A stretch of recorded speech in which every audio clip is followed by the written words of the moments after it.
Today's episode of Passionate Talk is brought to you by Audible. Get a free audio download and 30-day free trial at books.passionatetalk.com. There's over 180,000 titles to choose from for your iPhone, Android, Kindle, or MP3 player. Get your 30-day free trial and free audiobook at books.passionatetalk.com. Hey folks, welcome to another episode of Passionate Talk. I'm your host, Gary Karp, and this is episode number 26. My conversation today is with Todd LeBouf. Todd is a Reiki healer, Reiki teacher, and Reiki master. He owns his own business, Mind, Body, Spirit Reiki, where he helps other people heal through Reiki and other energy modalities. Todd is also one of the authors of a brand new collaborative book that is coming out called Success Works, 20 Stories of a Journey to the Top. And Todd will share the story that he submitted for this book. It's a fascinating story about a Reiki session where he touched the subconscious of someone who was in a medically induced coma. So right now, I want you to sit back, relax, grab a cup of coffee, make yourself some tea, and get ready to listen to my conversation with Todd. I retired from my longtime career back in May. Originally, I was going to retire in September, so some co-workers had asked if I was going to have a party, and I'm like, nah, I'm not going to bother with it. But no, you have to have a party. You've been in this, not only the same employer, but the same office for 37 years. You need to have a party. So they had a party at my house here last Saturday, and we had set that up back when I announced I was going to retire in September, but the universe had other plans. I had the epiphany through a meditation that my higher self said to me, what are you waiting for? It's time to go.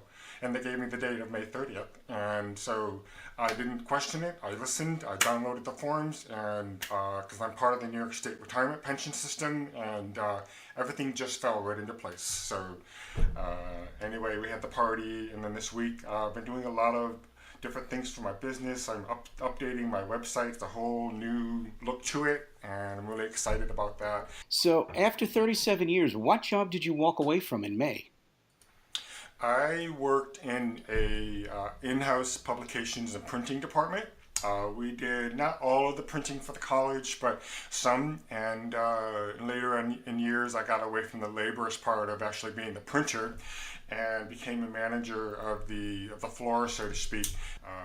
That's what I did for 37 years, and when I started there was entirely different from when I retired. My job was entirely different. So yeah, the publishing industry has changed so much. I remember when I was going to college, I was part of a humor magazine, and we literally had to do layouts on the big tables and actually set everything up. Yep. And then it moved to Quark and PageMaker. And now we have this wonderful world that we live in that because of the advent of technology, anyone who has the creative ability could publish a book. That's true. What we experienced, Gary, with the clients and the customers on campus is everybody thought they were a desktop publisher, and that's fine. But we had certain outlines that we had to work with, the parameters for our software to work, and they never followed them. And we had them on our website, the college website, for the department, and we explained what those outlines were, but we spent many hours trying to fix those things. And so that was kind of a frustrating aspect of our jobs. I can definitely appreciate that. I can't tell you how many times I have received files from clients who have wanted me to help them self-publish their books, and I look at it and I go, this is the wrong format. Yeah. And they have no clue. Yeah. And they go, well, what do you mean? I said, well, you need it in either A, B, C, or D. And they go, well, I'm using this program. I'm like, well, you've got to use a different program. Yep. And I knew I was coming upon retirement. Originally, I was going to wait until 2018. So about 4 years ago, that's when I kind of became awakened and got into Reiki through my health challenges. You know, the universe has a plan, and as long as we're open to it, it's amazing what can happen. And so having this knowledge that I was going to be retiring, I, had started setting up another career for myself because I was too young just to sit around. I retired out at 56 years old from a very long time career. And so I needed something to fulfill my passion, which became helping other people, giving the gift that I received to others in life. So I easily transformed transitioned, I should say, over to my new career, and I love it. And I was struggling, hence why I left earlier, is because I got the taste of having my own business, being my own boss, and being my own decision maker, and I didn't want to be in that capacity anymore. And the digital aspect of printing became very frustrating to me. So I decided, okay, it's time. And I had that epiphany. My higher self said, it's good. Let's go. We need to move on. And I haven't regretted it. Okay, so I was going to take this on a different path, but you brought up a very interesting point that you started to set yourself up for a second career when you knew that your first career in printing was coming to an end because you were so young that you needed something to fulfill your time, and that you were so glad that you have this career now because you get to help people. Tell us a little bit about that career. What is it that you do? Well, it started out with health challenges, and that's how my second career began. I was faced with lower back challenges, some of it from my job, lifting, so on and so forth.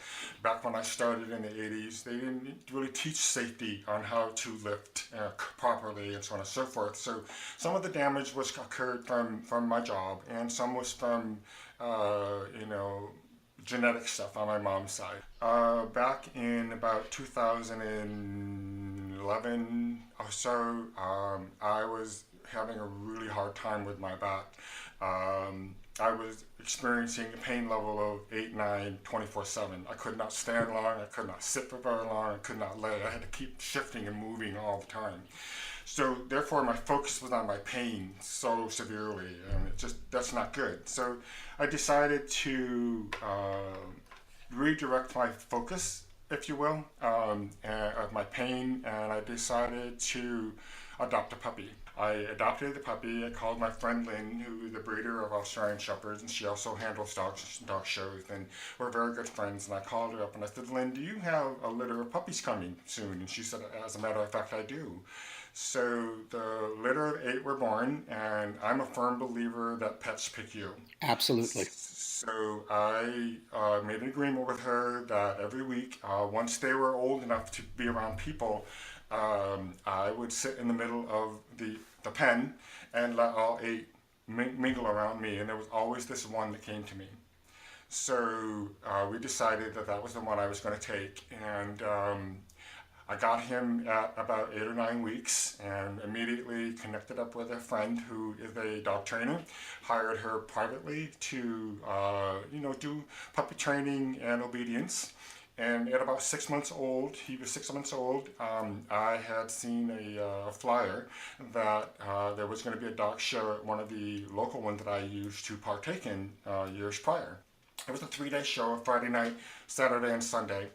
And Friday night we did the puppy class, and we came in 3rd place. After I came out of the ring, my friend Lynn approached me, and she said, I would like you to meet my friend Karen from Ontario, Canada. So I said, okay, sure. So she introduced us, and Gary, I don't know if you've ever experienced, when you've met someone for the first time in this physical world, you feel like you've been friends with them for many years or even past lifetimes. Yes, it's happened a couple of times.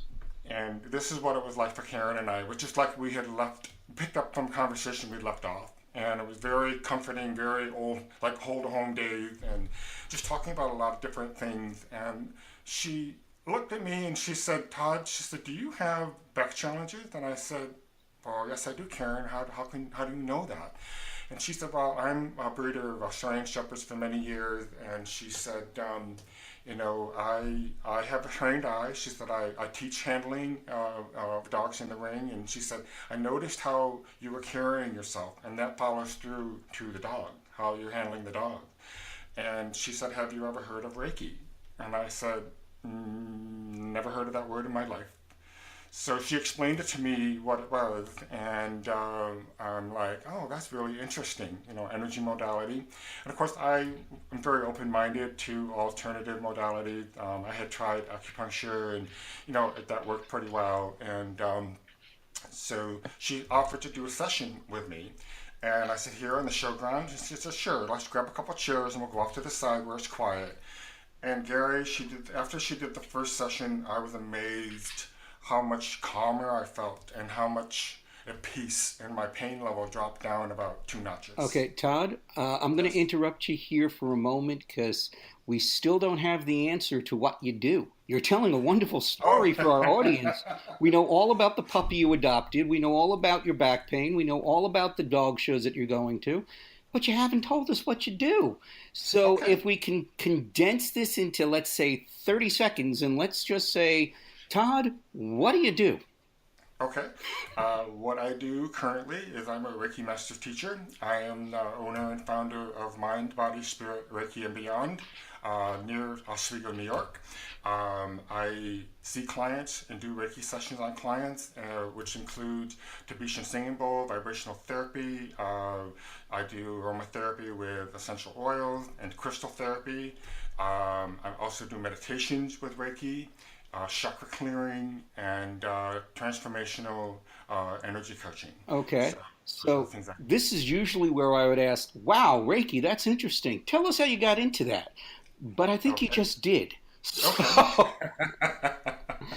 So, again, I'm just going to say that you found Reiki when you had the back pain and you had the dogs and you went to the dog show and your friend from Ontario said, hey, do you have back pain? Introduced you to Reiki. Is that sort of the order we went through there? Exactly, exactly. And my point with that was when you're open to receiving, the universe has a plan, and things just kind of come when you're looking, you put action towards what you're looking for and feel it, and but don't try to micromanage how it's going to go. The universe puts the proper things in place for you, and Absolutely. that's how it worked for me, and that's how I got here. I read a few weeks ago, maybe a month ago, a friend of mine from the Holistic Chamber of Commerce recommended a book, and I mentioned it on the show a couple of weeks ago, called The Surrender Experiment by Michael A. Hmm. Singer, that basically says the same thing, that the universe knows your higher power, it knows your higher intention and your higher good, and it knows what you want. So whatever it puts in front of you, surrender to it. Don't fight it. If there's an opportunity that's presenting themselves in front of you and there's something in your brain going, no, this won't work, this is too much work, it's not enough money, what am I, crazy? Bludgeon that voice to death, because the universe is putting that opportunity in front of you for a reason, and that reason is going to help you on your path. If you haven't read that book, I would highly recommend it because it's a wonderful example of exactly what you said. Exactly, And exactly. speaking of books, the one of the reasons I'm having you on, outside of the fact that you're a wonderful person and you have a lot of great knowledge and wisdom to share with people, is that you were part of a collaborative author book series called Success Works. Yes. And Success Works is a collaborative authored book. There are 40 authors that tell their stories of success, or success stories they've had with friends or clients in their particular field or just in their life. And your story, Todd, is wonderful. I happened to read an advanced copy of it before the book gets published. So I was wondering, without giving away everything, because we want people to buy the book, Right. Right. Yep. without giving the exact story away, could you tell us a little bit about that story and the story that you wrote about for Success Works? Absolutely. Without giving the story away, I'm just gonna kind of hit a few key points, and one main one is the fact that again, when we are open to energy work, it never ceases to amaze me what can happen in those sessions with Reiki. I had a friend who, was in a medically induced coma, and I did some Reiki on him, and what had happened had never happened to me before, and I can connect with spirit. I see colors. I'm an intuitive empath, so I've learned to integrate all that stuff with positively with my clients in my client sessions, but I've never had this what I'm about to talk about over here, we connected in the subconscious mind. And we had a Wow. conversation. And, of course, I'm trying to keep my physical self at bay. My physical self is saying, oh my God, what is happening here? And, but I'm trying to keep to my higher self because we're connected. And he's having a conversation with me, and I answered back. And because of that, I researched this a little bit after this happened, and it's the fact that our subconscious knows that we need what we need for our bodies, for our physical self. And this conversation between he and I had to take place in order for him to heal. Now, he was supposed to be in this medically induced coma for a week, at least a week.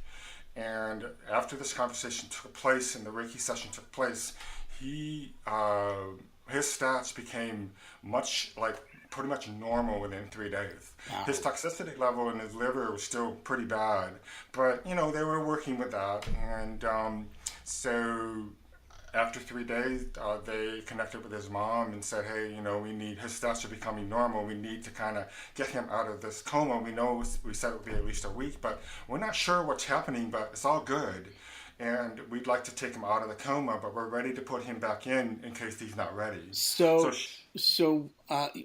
from your Reiki session that you did with this friend who was in a coma, and this was a medically induced coma, correct? Yes, correct. So he was in a medically induced coma to save his life because his vitals were so low. You did this Reiki on him and connected through the Reiki to his subconscious and started communicating with him. Had that ever happened before? It had not happened. Like I said, I have connection to spirit. Sometimes when I'm doing Reiki sessions, my spirit guides will come into play, or sometimes loved ones from the client will come into play. Sometimes they give me messages, sometimes they don't. They're just there to say, okay, I see what you're doing, that's cool. But I've never connected with anyone in a subconscious manner before. And then he started to get better. His vitals, except for the liver situation, started to normalize. What were the doctor's reaction to this? Did they have questions? Did they scratch their head? What was their reaction? The Western medical community, the regular medicine guys who don't know from energy work, how did they respond? Well, actually, they were scratching their head because of the fact that this particular hospital very conservative. So I had to be very discreet in what I was doing. Okay, So, was this you say it's a conservative hospital. Was this one of these like Our Sisters of Mercy, a religious hospital? Nope, it's just a small town hospital, but they're very conservative about, energy modalities, alternative medicine. So I had to be very careful. And we just let it be, his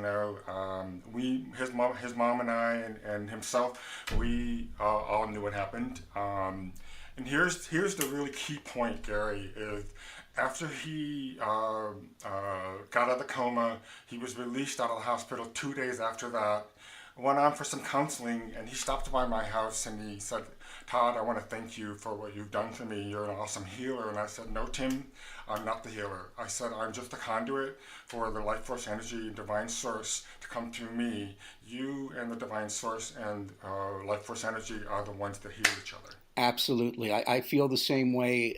In addition to everything else that I do, my podcasting, my coaching, I'm also a professional tarot reader. I've been doing that for about 20, 25 years. And I always say that I'm just the messenger. I don't. Right. I just deliver the message from the universe, however it comes in. Right. I don't put any personal opinions on it. The work, as long as the heart and the soul are open, is going to go where it's going to go. Right. Now, and here's the other profound piece to this puzzle, is he then said to me, Todd, he said, I really don't know what to make of this, but I have some sense of this conversation taking place. Okay, so he knew you were talking with him. He was conscious and aware, well, maybe not conscious, but he was aware of the fact that you guys were having the conversation. He had the sense of it, yes. Wow. He couldn't really put, verbatim, but he had a sense, a feeling that we had this conversation. That's wow. That's all I could say. I've experienced some weird or freaky stuff with energies, but I've never been able to reach out and talk to another soul or communicate with the dead or do any of that. So to me, that's that is wild. I mean, It is. It is. that So, but there again, it's being open to receiving and being at the right place at the right time and being the conduit now. to allow these things to happen. Now, you said that you are a Reiki healer, you are an energy conduit, you read auras and read colors, and you can connect with energies. How did you develop this? I mean, I know you got introduced to Reiki through through your friend that you met at the dog show, but sort of walk us down the garden path of how that meeting led to the opening up of the, and I'm going to use the word spiritual sense, and how you developed all these innate abilities. Well, Gary, I believe that, I was a healer in past lives. So I already had this knowing, but I had to awaken to it. So, just let's just start from there. I mean, it was just natural to me. When I got into Reiki and did the crystal healing, that was all like I had such a love for it, and I started purchasing all these different crystals to use in for crystal healing in my Reiki sessions, and I just had this thirst of knowledge for it, and I already knew basic knowledge of it, and it just came forth when I awakened. So that's the best way I can explain it, if that makes sense. So there was no one thing you did. You didn't take up a practice of meditation. You didn't start It yoga all came about. or any other energy work. It just, you had this realization and everything just came forth and came alive from there. Yes, exactly. Wow. That's that's interesting because every other energy healer that I have spoken to, either as a conversation for this podcast or just in my daily travels, they've always been able to say that they've developed their abilities through study, through meditation, through getting out in nature, through energy work. And for you, it seems to have come up naturally that once you open that door, so to speak, everything just came rushing through, all the experiences from your past life and all the knowledge that was tucked away in your self-conscious. The minute you owned the fact that you were a healer and you do have these abilities to connect with source, everything flowed. Yes. Why Yeah. do you think why do you think that happened? Well, I believe that before we're born, we make agreements, and there was an agreement made that this is what was going to become of me in my life. As a matter, when that was going to happen, that would be determined. But I believe that nothing's a mistake in life. Everything is divinely timed, and when we're open to it, when we're ready, then we're going to bloom like a lotus flower. Okay, and this brings up a very interesting conversation. That is the differences of free will versus predetermination. Hmm. Because I happen to agree with you that when you say we have a blueprint for our lives, we decide what our lives are going to be like when we are up in source, when we are just pure energy. And Right. when we come down on this earth and we individuate as the people known as Todd LeBouf and Gary Karp, and that we take with us that plan that we created up in source, up in the universe, Right. that there was a place that the energy that would become Gary and the energy that would become Todd said, hey, when we're in our mid 50s, we really should meet and help each other out and become friends and see what we can do together to heal the world. And years later, here we are doing exactly that. But Right. it does bring up an interesting point of free will to predetermination. Hmm. What role do you believe free will plays? If everything, as you say, is divinely timed, and that timing is really determined by us when we are part of Source, meaning it is not written in the book. It seems to me that what you and also I am talking about is divinity of a certain source, a predetermination of a certain source. So if we've determined everything, is there free will? Absolutely. We always have free will. We can choose what we want to do and what we don't want to do. But there is also an element in that we know what's right within ourselves. We just know. Okay, could you talk a little bit more about how we know That was fascinating. When Todd shared the story of performing Reiki on his friend who was in the medically induced coma, and that the Reiki session was what was helping his friend heal. And then later, when the friend came to Todd and told him that he remembered having that conversation with him, I got chills. It was unlike anything I had heard before. I also found it fascinating how one thing led to another that led Todd down to becoming a Reiki healer and sharing his gifts, from the back injuries he had gotten from working in the printing industry and how that manifested itself and showed itself while he was at the dog show that was picked up by someone who happened to be a dog trainer, which introduced Todd to Reiki, which led him to become a Reiki healer, Reiki master, and Reiki teacher himself, was absolutely fascinating. And just goes to show you folks that when the universe has an opportunity for you, it's going to move the chess pieces on the board to put you in the proper place to take advantage of that opportunity. All we need to do is to seize the moment. Now, Todd's going to be back with us on Wednesday to share more stories, and we're going to continue the conversation we had on fate, predetermination, and free will. So I hope that you'll join us on Wednesday. But for right now, that's all the time we have for this episode of Passionate Talk. So until Wednesday, follow your dreams and passions and manifest the life that you choose.